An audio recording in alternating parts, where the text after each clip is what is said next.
नमस्कार। मैं अशोक जरोटी सभी भाई बहनों का स्वागत है। दोस्तों, दिल्ली की राउज एवेन्यू कोर्ट ने शराब घोटाले में केजरीवाल समेत 23 आरोपियों को डिस्चार्ज कर दिया है और बगैर ट्रायल चलाए। इस केस में ट्रायल भी नहीं चली और तमाम आरोपियों को डिस्चार्ज कर दिया। मेरा मानना यह है, देश की न्यायपालिका के अध्याय में आज का दिन है जो काले दिन के तौर पर जुड़ गया है। अब देखते हैं माननीय सीजीआई साहब इसमें क्या कार्रवाई करते हैं।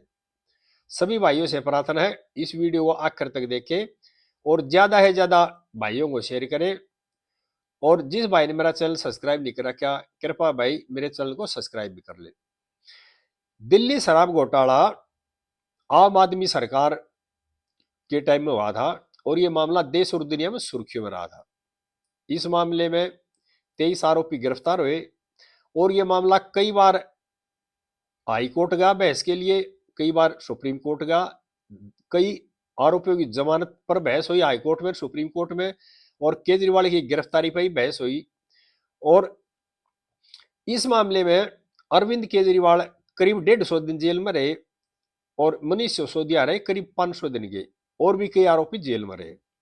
सबसे पहले तो मैं देशवासियों को बताना चाहता हूं, जांच एजेंसी किसी भी केस में किसी भी आरोपी को गिरफ्तार करती है और माननीय अदालत के सामने पेश करती है, उसी समय अदालत देखती है जिसके सामने पेश किया जाए कि ये मामला जुडिशियल कस्टडी भेजने लायक है आरोपी का या नहीं है।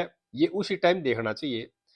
जब अदालत को ये लग रहा था कि इसमें कोई सबूत नहीं है सीबीआई के पास, तो पहली दृष्टि दो प्रथम दृष्टया तो उन्होंने जुडिशियल कस्टडी में क्यों भेजा 150 दिन तक, और मनीष सिसोदिया जुडिशियल कस्टडी में रहे 500 दिन तक। यानी देश की जनता को गुमराह करने के लिए आरोप लगाते हैं सरकारों पे, एजेंसियों पे। ये काम है जुडिशियल कस्टडी भेजना काम है हमारी न्यायपालिका का, और न्यायपालिका ने 150 दिन रखा अरविंद केजरीवाल को जुडिशियल कस्टडी में और करीब 500 दिन सिसोदिया जी जुडिशियल कस्टडी में रहे। सिसोदिया जी की, केजरीवाल जी की और कई आरोपियों की जमानत के मामले हाई कोर्ट में भी सुनवाई हुई, सुप्रीम कोर्ट में भी सुनवाई हुई, स्टे के बारे में सुनवाई, अरेस्ट के बारे में भी कई बार बहस हुई और काफी लंबी बहस हुई सुप्रीम कोर्ट में, हाई कोर्ट में। देश के जाने माने वकील पेश हुए, लेकिन हाई कोर्ट ने और सुप्रीम कोर्ट ने ये देखा ये मामला बनता है, इसलिए तो उनको जमानत दी नहीं दी और 150 दिन तक रहे अरविंद केजरीवाल जी अंदर और 500 दिन के करीब रहे सिसोदिया जी अंदर। जब केजरीवाल की जमानत हुई, उस जज ने भी कहा कि सीबीआई ने इतनी बड़ी फाइल या इतनी बड़ी चार्जशीट या इतनी यानी कागज लगा रखे हैं, इनको मैं पढ़ नहीं सकती। और यही अब जो डिस्चार्ज किए हैं जज जो जितेंद्र सिंह है, उन्होंने कहा है अगर सीबीआई ने जानबूझ करके गए है चार्जशीट इतनी लंबी कर दी अभी जज पढ़ ना सके। मेरा यहाँ ये मानना है, जो भी आदमी सरकारी खजाने से तनख्वाह लेता उसका ये काम है, जो उसको काम दिया गया अपने काम का निर्वाह सही तरीके से करे। अगर आप चार्जशीट को पढ़ नहीं सकते तो जज का पद छोड़ दीजिए, ये कोई जरूरी नहीं है। ये तो हर जज यही करने लग जाएगा कि भाई मैं पढ़ नहीं सकता, और ये एक तरह से जो न्यायपालिका का सिद्धांत उसके खिलाफ है। दूसरी बात, जज साहब ने जब डिस्चार्ज किया है और उसमें लिख दिया अगर सीबीआई का जो इन्वेस्टिगेशन अफसर है उसकी विभागीय कार्रवाई के लिए लिख दिया है। मेरा यहाँ ये कहना है जज साहब से, जिन जिन जजों ने जुडिशियल कस्टडी में भेजा था केजरीवाल जी को, सिसोदिया जी को, और 500 दिन तक सिसोदिया जी को और 150 दिन तक अरविंद केजरीवाल जी को जुडिशियल कस्टडी में रख दिया, इनका कीमती शराब समय खराब किया, उन जजों की भी तो गलती है, उन जजों के खिलाफ भी कार्रवाई होनी चाहिए। खाली सीबीआई जिम्मेदार नहीं है, जुडिशरी भी जिम्मेदार है। इस मामले की बहस दिल्ली हाई कोर्ट में हुई, देश के सुप्रीम कोर्ट में हुई, और देश के सबसे बड़ी जो अदालत है सुप्रीम कोर्ट ने भी ये पाया, हाई कोर्ट ने भी ये पाया। अब ये प्रथम दृष्टा मामला बनता है, इसमें सीबीआई के पास ठोस सबूत है और इस आधार पर इनको जमानत नहीं दी गई, इनकी गिरफ्तारी पर अंतरिम रोक नहीं लगाई। सीबीआई ने जो ठोस सबूत पेश किए होंगे माननीय अदालत के सामने, जब भी तो इन्होंने जेल में गुजारने पड़े 150 दिन और 500 दिन। लेकिन जज साहब ने सीबीआई के जांच अधिकारी के खिलाफ तो कलम तोड़ दी, लेकिन अपने जो जांच अधिकारी है ना, यानी कि जिस तरह की कार्रवाई की है जज साहब ने, इससे दिल्ली का हाई कोर्ट और देश का सुप्रीम कोर्ट भी कटघरे में है। भाई ये सोच रही बात है, किसी आदमी को बगैर किसी सबूत के गिरफ्तार करके जेल में डाल दो और एलिगेशन लगाओ सरकारों पे। सरकारों पे क्यों एलिगेशन न्यायपालिका में लगाओ ना। जब सुप्रीम कोर्ट में कई कई घंटे बहस हुई, बड़े बड़े वकील गए, हाई कोर्ट में बहस हुई, और उन वे आदमी जेल में है 150 दिन से 500 दिन से, और फिर आरोप लगते हैं सरकारों पे, जांच एजेंसियों पे। ये हाल हो जाएगा। आज इस जांच अधिकारी के खिलाफ कोर्ट ने लिखा है, यानी देश के नौजवान जांच एजेंसियों में काम करने से हाथ जोड़ने लग जाएंगे, नौकरी ज्वाइन करना बंद कर देंगे अगर ये हालत रही या दोहरा रूप रहा तो। अगर इस मामले में मेरी मांग ये है, अगर सीबीआई की गलती है वो भी होनी चाहिए, और जब जुडिशरी ने, न्यायपालिका ने, सीबीआई ने पेश किया था, न्यायपालिका ने जुडिशियल कस्टडी में क्यों भेजा, फिर हाई कोर्ट ने जमानत क्यों नहीं ली, सुप्रीम कोर्ट में जमानत क्यों नहीं हुई, इतने इतने दिन जेल में क्यों रहे, इसकी जिम्मेदार तो न्यायपालिका भी है, खाली जांच एजेंसियों क्यों कहा जाए। देश की जो कैग है उसने रिपोर्ट दी कि 2026 करोड़ का घोटाला हुआ शराब नीति में। दिल्ली सरकार को लॉस हुआ, उसके बारे में जज साहब ने नहीं देखा। जो फोन सीबीआई ने, ये ऑन रिकॉर्ड है, इतने फोन तोड़े गए, इतनी सिम बदली, ये भी ऑन रिकॉर्ड है, सबूत है, इसके बारे में कुछ नहीं देखा गया। और ये कहना कि इतनी बड़ी चार्जशीट है, सीबीआई ने सप्लीमेंट्री चार्जशीट भी दाखिल की है, ये मैं चाहे 1 साल लगो चाहे 2 साल लगो, जज साहब ने पूरी पढ़नी चाहिए, इधर सारा वो रहना चाहिए था। अब तो उंगली दिल्ली के हाई कोर्ट पे भी उठ रही है, देश के सुप्रीम कोर्ट पे भी उठ रही है कि जब इतने बड़े मामले में दुनिया और देश में सुर्खियों में मामला रहा, उसके बाद बगैर ट्रायल चलाए इनको डिस्चार्ज कर दिया। या तो देश का सुप्रीम कोर्ट गलत है या हाई कोर्ट गलत है, जिन्होंने इतने बड़े बड़े वकीलों ने बहस की, उनकी जमानत नहीं ली। केजरीवाल जी 150 दिन तक जेल में रहे, सिसोदिया जी 500 दिन तक जेल में रहे। तो सवाल तो न्यायपालिका से भी होना चाहिए, क्यों भाई, किसी आदमी की असंवैधानिक गिरफ्तारी है, उसकी जिम्मेदार न्यायपालिका भी तो है। न्यायपालिका का काम देखना है गिरफ्तारी सही है या गलत है, यही तो देखना है। जब इनको गिरफ्तार किया करके कोर्ट में पेश किया गया था, उसी टाइम जज साहब ने देखना चाहिए था गिरफ्तारी सही है या नहीं है, गिरफ्तारी के लायक सबूत है, जांच एजेंसी के पास नहीं है। लेकिन नहीं, हाई कोर्ट में जब जमानत को लेकर बहस हुई, उस टाइम जमानत होनी चाहिए थी। या जब बड़े बड़े वकील अरविंद केजरीवाल के, सिसोदिया जी के, संजय सिंह के हाई कोर्टों में गए, हर एक अलग अलग आरोपी के मामले में अलग अलग कई बार गए, जब उसमें बहस हुई हाई कोर्ट में, सुप्रीम कोर्ट में, सीबीआई के अधिकारी भी खड़े होंगे, सरकारी वकील भी खड़ा होगा, वो फाइल जजों ने सबूत देखे भी होंगे, उसी आधार पर तो जमानत नहीं दी होगी। और अब एक झटके में जो स्पेशल कोर्ट के जज है जितेंद्र सिंह जी ने, उन्होंने डिस्चार्ज कर दिया सभी आरोपियों को बगैर ट्रायल चलाए।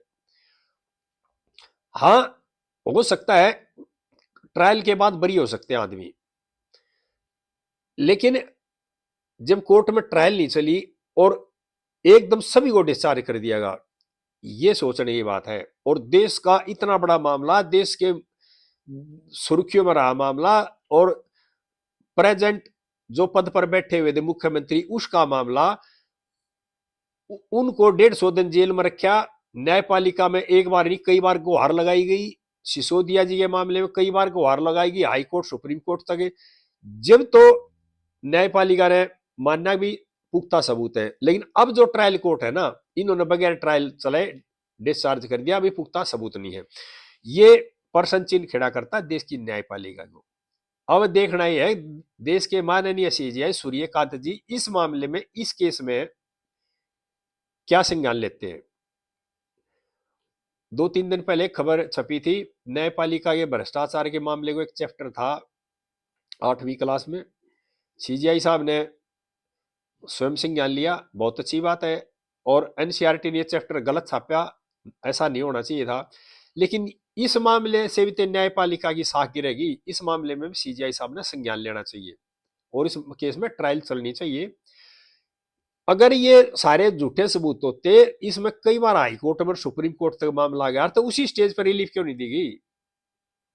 उसी टाइम जमानत होती है, ये करते भी सीबीआई ने गलत अरेस्ट किया, हर सीबीआई के अधिकारियों के खिलाफ जांच करी जाए, लेकिन नहीं, हाई कोर्ट नहीं मानना। कई बार जो बहस हुई सुप्रीम कोर्ट नहीं मानना। अब प्रथम दृष्टा मामला बनता है, लेकिन अब जो ट्रायल कोर्ट के जज ने एकदम से इनको डिस्चार्ज कर दिया।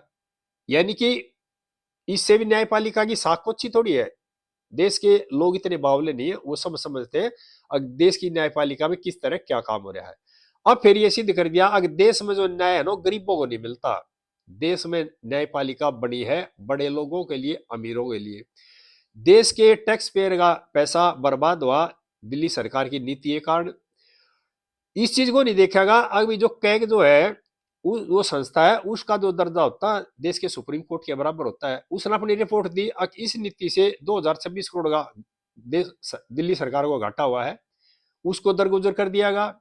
या तो कैग की रिपोर्ट झूठी है, या न्यायपालिका अपना काम से ही नहीं कर रही। दो तो बातें हैं।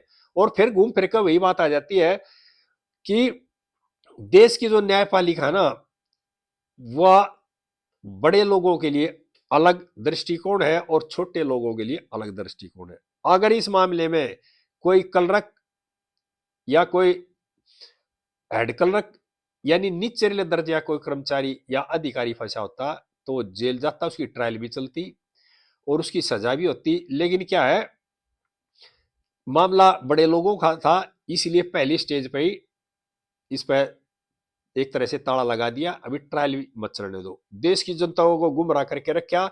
यानी कि आरोपी लगते रहे मौजूदा सरकार के ऊपर, प्रधानमंत्री के ऊपर, गृह मंत्री के ऊपर, और न्यायपालिका के दरवाजे बार बार खटकते रहे, दिल्ली के हाईकोर्ट के भी, सुप्रीम कोर्ट के भी। और सुप्रीम कोर्ट ने भी मान लिया, प्रथम दृष्टा मामला बनता, हाईकोर्ट ने भी मान लिया, लेकिन ट्रायल कोर्ट ने सबको डिस्चार्ज कर दिया। और देश के दिल्ली के पूर्व मुख्यमंत्री को 150 दिन जेल में रख दिया और उप मुख्यमंत्री को 500 दिन जेल में रख दिया। यानी इसकी जिम्मेदारी कौन किसकी है? देशवासियों, इसकी जिम्मेदारी न्यायपालिका की है। जांच एजेंसी ने अपना काम कर दिया, अरेस्ट किया, माननीय अदालत के सामने पेश कर दिया। ये काम फिर अदालत का देखना था, गिरफ्तारी सही है गलत है, इसको जुडिशियल कस्टडी भेजा जाए ना भेजा जाए, इसको जमानत दी जाए ना दी जाए। नेता है, आरोप सरकारों पर लगाते रहते हैं, और मोदी जी ने ये कर दिया, उसने ये कर दिया। सारा खेल है बड़े लोगों का। और देश की जो भोली भाली जनता ना, उसको एक तरह से गुमराह करना जा रहा है। क्यों? मिल बांट कर देश के टैक्स पेयर के पैसे को खाया जा रहा है। देश की जनता टैक्स देती है, नीति बनाओ, जो नेता है खाओ, उसके बाद मुकदमा दर्ज हो गया, जांच एजेंसियों पर सवाल खड़े कर दो, और टैक्स पेयर का जो पैसा है उससे बड़े बड़े वकील करो अपना बचाने के लिए। और वो जो कई करोड़ रुपए जो बिलों के जाते हैं ना, बड़े बड़े वकील लेते हैं, वो भी टैक्स पेयर का पैसा लेते हैं। यानी कि देश के जो टैक्स पेयर को उसको तोड़ते रहो आप, अपनी गलत नीतियां, भ्रष्टाचार करते रहो और देश के लोगों को गुमराह करते रहो। अब मामला देश की न्यायपालिका के पाले में, और अब देखते हैं माननीय सुप्रीम कोर्ट इसमें क्या संज्ञान लेता है। आगे इस तरह की बातें फिर शेयर करेंगे। जय हिंद देशवासियों।